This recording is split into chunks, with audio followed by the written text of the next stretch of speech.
네, 지난 21일 법사위에서 최혜병 특검법 입법 청문회가 있었습니다. 나온 증인들의 선서를 거부하거나 답변을 회피하고 말 바꾸기를 하는 등 여러 가지 방법으로 국회와 국민을 모독했습니다. 하지만 그럼에도 불구하고 최혜병 특검법이 왜 필요했는지를 명확하게 확인시켜주는 청문회였습니다. 청문회를 통해서 윤석열 대통령의 개입 의혹에 대해서 보다 진전된 내용들이 확인되기도 했습니다. 잘 아시는 것처럼 이종섭 전 장관은 7월 30일 날 사건을 경북경찰청에 이첩한다라는 수사 결과 보고서에 자필 서명을 했습니다. 그런데 그 자필 서명이 취소되는데 걸리는 시간은 불과 8초입니다. 한번 보여드리겠습니다. 자, 7월 30일 날 결재라고 7월 31일 날 11시 54분에 대통령실에서 전화가 옵니다. 이때 통화 시간은 2분 48초입니다. 2분 48초 동안 통화한 뒤 장관의 군사보좌관인 박진희는 8초 뒤에, 바로 8초 뒤인 11시 57분 00초에 김계환 해병대 사령관에게 전화합니다. 그리고 이첩을 보류시켜버립니다. 이게 진실입니다.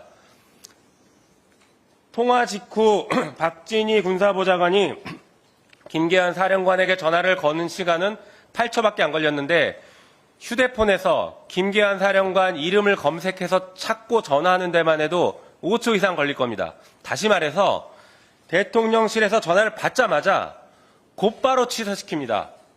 생각할 틈이 없이 곧바로 자신의 서명 결재, 자필로 서명한 그 문건을 취소시키는 행위를 한 것입니다.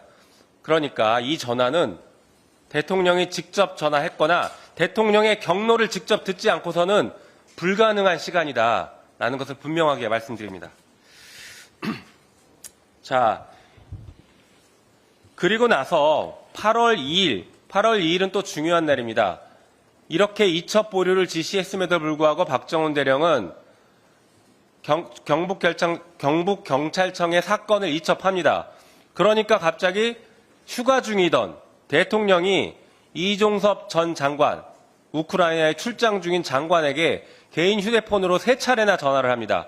그 3차례 전화를 하는 도중에 박정훈 대령은 보직 해임이 됐고, 그리고 그런 통화가 있은 뒤 윤석열 대통령은 다시 임기훈 국방비서관에게 전화하고, 임기훈 국방비서관은 국방부 유재현 법무관리관에게 전화해서 결국 이 기록을 회수해버립니다. 그날. 자, 이런 사실들이 보다 명확하게 지금 밝혀지고 있습니다. 이 일련의 과정들을 보면 공문서를 통한 협조가 아니라 전화로 이첩을 보류시키고 전화로 사건 기록을 회수합니다. 있을 수 없는 일입니다. 이 과정에서 또 다른 압력과 협박이 없었는지를 계속 확인해야 되는데, 진짜 중요한 것은 국가 시스템이 이렇게 문서 없이 전화통화로 이루어지고 있다는 것에서 자칫 국가가 보이스피싱을 당해도 할 말이 없겠구나라는 그런 시스템의 붕괴도 우리가 목도하게 되는 것입니다. 한편 최혜병 사망사건 관련해서 수사보고를 받았던 이종섭 전 장관은 자신이 7월 30일 날 직접 손으로 결재한 수사보고서 문건은 공문서이고 취소한 적이 없다. 문서로 취소한 적이 없다라고 명확하게 밝혔습니다. 다시 말해서 그 경찰로 이첩하겠다라는 그 공문서는 여전히 유효하고, 그 공문서에 따라서 경찰에 이첩한 박정훈 대령은 항명이 아닌 것이 됩니다. 이런 사실들이 입법청문회를 통해서 밝혀졌습니다. 자, 최혜병 특검법은 우리 민주당에선 반드시 통과시키겠습니다. 과거 윤석열 대통령이 검사 시절에 특검에 참여했던 최순실 국정농단 특검을 기억하실 겁니다. 그 특검이 끝나고 나서 그 국정농단 특검팀이 특검법 해설이라는 책자를 발간했습니다. 이 책자에 나온 얘기를 들려드리면서 특검법 필요성을 말씀드리겠습니다. 이렇게 나옵니다. 대통령의 가족, 친인척 등의 사건을 대통령 등의 영향권 안에 있는 검사가 처리하는 것은 사실상 대통령이 자기의 사건을 처리하는 것과 다르지 않다. 그렇기 때문에 특검이 필요하다라고 이 보고서는 결론을 내리고 있습니다. 윤석열 대통령께 다시 한번 말씀드리겠습니다. 당시 보고서를 윤석열 대통령이 검사 시절에 작성하는 데 관여했기 때문에 이제 최혜병 특검법도 대통령이 직접 자기 사건을 수사하는 것처럼 보이지 않기 위해서라도 거부권 행사하지 말고 수용하시기 바랍니다. 이상입니다.